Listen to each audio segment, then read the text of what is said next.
Why did I point to Andrew? Ain't nothing bad about Andrew Scheubeck, I'll tell you what. I tell you what, this guy's probably the most honest guy in maybe in the United States. You got that right. I went over one time to help him hay. I had an operation on my arm and couldn't do much, and so Andrew was haying all by himself. He's done more by himself than most companies have done. Right. And so I went over to help him, and the old Jeep broke down on the way over, and I hitched a ride to the logging truck, and so I ended up spending the summer with Andrew haying. And I know he paid me, if he paid me anything, it was more than I was worth, but anyway, he bought some hay from the neighbors. And and Andrew did all the work. All they did is set in the house, and Andrew did all the work with the hay.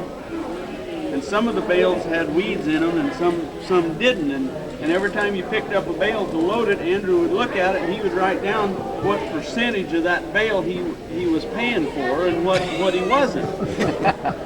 and I don't know what he paid. I bet he paid 10 cents a bale anyway for the best of it. And a lot of that hay was nothing but thistles and junk in that orchard up there. Thesis? No, yeah, it was thesis. But anyway, and I thought, man, this is going to be a long summer. If we have to look at every bale and count every bale by hand, I said, this might be a long summer. Andrew wanted to make sure everything was perfect. Well, I think you got that a little bit mixed up. There was, some of that was just pretty pure bronco grass. And I told Arnie that I didn't want that, but he wanted the field cut clean. So I cut and baled the good part of it, and then had to bale the rest of it. But I didn't pay him for that. Well, I know you looked at each one of them bales and checked them out, and you was writing it down what percentage was any good. I got a story to tell you about this Andrew Scheubeck. He was raised, at the time he was raised, why there was no automobiles in the country. Everything was teams, and all you worked was teams. Everything you did was teams or by hand or with a team.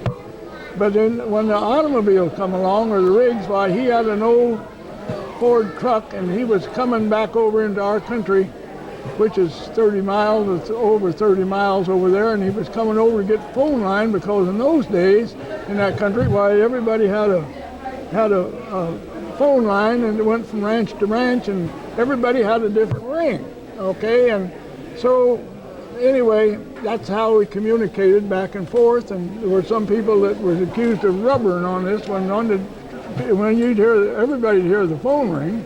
Sometimes people would take the receiver up to see what was going on, but Andrew, that's another story, but Andrew was over there getting a phone line, because we had updated our phone system. So he was taking phone line back into the minor country for those people down there to help. And he did most of it to build a phone line clear through that country, because he's a fine man. But anyway, he was coming up this hill, and I was coming down, and he was in that old truck and had never driven much. And by God, he run that thing into the ditch, hollering, whoa, and pretty quick he was hollering, whoa, pretty goddamn loud, I'll tell you what. He finally got her stopped. I'll never forget that, and you won't either, Andrew Scheubeck. I got the breed of truck wrong, though. That was a GMC instead of a Ford. Whatever. This guy's got the most phenomenal memory of anybody either, I'll tell you what. My father done the same thing one time. He was driving an old Overland, and we come up to a gate. It was made out of boards nailed up there, above the old barn. And he started hollering, whoa, and he went through that, and the boards went for 15 feet. It was just a glass windshield, but it didn't break the windshield. And down the hill, it didn't break the windshield, but it didn't. It belonged to Uncle Eddie. But my God, he was hollering, whoa. It was just natural for a person that had lived in a different world, and that's the way these rigs come about.